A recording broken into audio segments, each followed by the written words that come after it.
we have a surprise for Nato. We have picked 5 games that he needs to check out at Gencon 2023.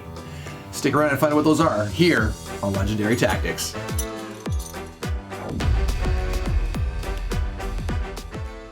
Okay, Nato. So there's a list here, but I'm not looking. He's got to keep eyes ahead. Eyes ahead. So I have to say, I'm surprised that Nate has been very reluctant. I think he's afraid of venturing out to try new games. He's comfortable with his games from like 1970, Avalon Hill, all this old stuff. Yeah, but they're new games to me from 1970. So we're going to force him to check out some new games. All right. So Randall, kick it off. Keep my eyes Game up, number 5. Now, I'm inspired by this because Nato got us into viticulture, which was a very badly named game in my opinion. I know not everyone agrees, but so there's another game that feels like it might be in the same vein called Beer and Bread. Oh. But the reason I really want Nato to check this one out is because it's a multi-use card game. So you get the card, you can use it for this, you can use it for that. It also involves card drafting.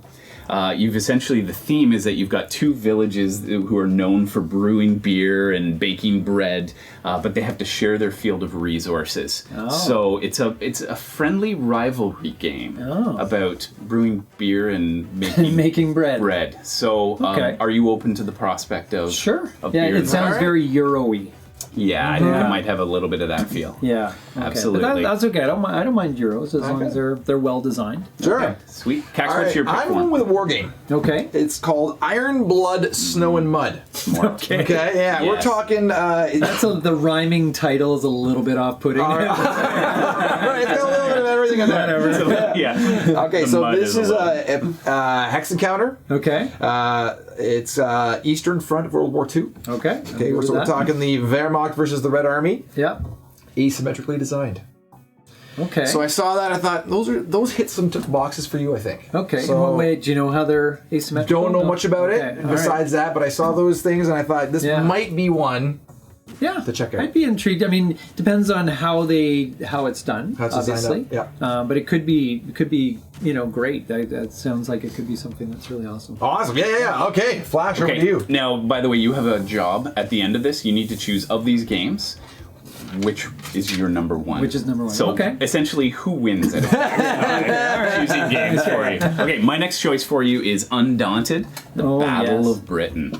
So interesting. This is an aerial combat game, which I know you love. We got the RAF facing the Luftwaffe. Yeah. It's a 2-player deck building game. Aerial World War II, obviously combat. Deck, bag, and pool building. There's hex grid movement, so we know you love your hexes. Yes. And there's modular board, and there's also open drafting of the cards when you're building your deck. Okay, so this is part of the Undaunted series by David Thompson, right? Yes. Okay. Yeah. So what are we thinking here? Well, I have yet to try any of the Undaunted games. I know they're very highly regarded. You've tried Pavlov's House, haven't you? And that's not an Undaunted. No, but that's by David Thompson, that same designer, yeah. Yeah, so there's maybe a potential there. Yeah, I think the mechanics of it are fairly different, but I'm interested to see Battle of Britain using the Undaunted kind of system as far as I understand it. But yeah, no, I'm intrigued by it, but I've also got to see Undaunted Normandy or whatever, and Undaunted the other one. They've got a few out there that I haven't seen. I haven't tried yet. Right. So this might be the time. I'm intrigued, but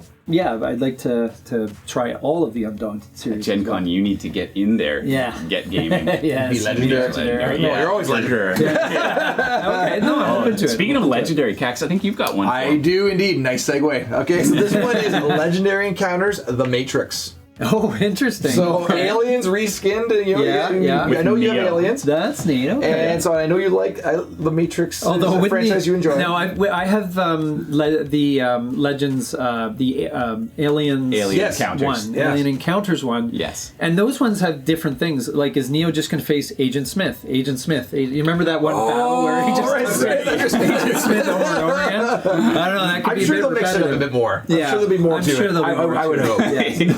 But I know you know the system, so it'll be maybe a nice twist on what you already know. Yeah, and it is a fun game because you and I played a couple games. Yeah, I've really enjoyed that one. And I haven't. It's funny though, I haven't really tried any of the other ones in the series. Right, but I do like that one. I think the Matrix is on point for you. Yeah, I like the I could actress. see you liking Sounds that. good. Yeah. So that's Sounds number, good. that's All right, my number 2. intriguing. And Okay, and Flash. I We say- both agree this could be number 1. We do. This is coming from both of us. So, Yes. I mean, if you want to make it a tie, choose. So this is a game called DEFCON 1. Okay. And so it's an asymmetrical Yes. Cold War game. Yes. 2 to 5 players. And what intrigues me about this is there's different gameplay at different player counts.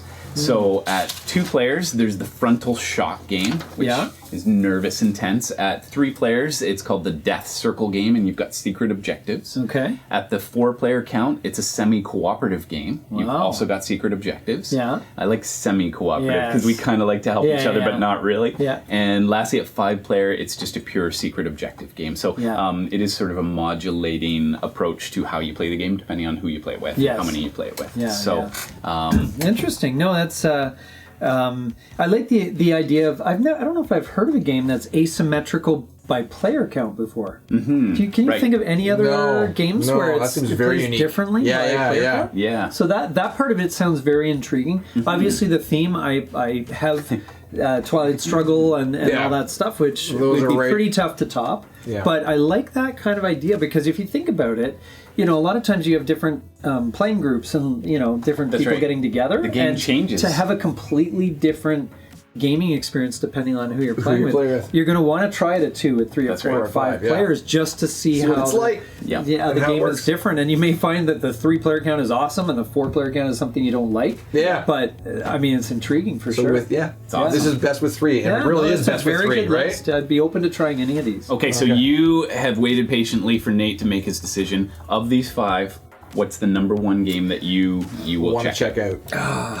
So we have Beer and Bread. Yes. We've got Iron Blood, Snow and Mud. That title is Undaunted, Battle of Britain, Yeah. Legendary Encounters, The Matrix, and DEFCON 1. Choose wisely. I would for it. have to say I'd probably want to try Undaunted Battle of Britain. Oh! But Well chosen. the Matrix, wait. the Matrix Oh, no. one is the most like the Likely one that I'm you'll most pick up? curious about. No. So did I just celebrate prematurely? Yeah. Are you Well, choosing no. Legendary? I'm choosing Undaunted. Yes. There it is. okay. You got it. You All got right. it. That almost was embarrassing. Surprisingly. That's okay. Pull up All right. number 3. Okay. Yeah. Yes. Okay. We Very both good. thought you'd go for DEFCON. Yeah, no, that intrigues me as well. But as I said, Yeah. like, I wonder how the theme has been done, if it's been, already done in other games that are maybe better. Okay. But I do find that as I said, the asymmetrical play Might be by neat. player count is Might be neat. very interesting. Awesome. That's right. So, Thank you so much for being here and supporting our channel. We really appreciate everything that you do for us, even by just watching this video. So thank you for that. Yeah. And until then, get out there. Get gaming. Be legendary.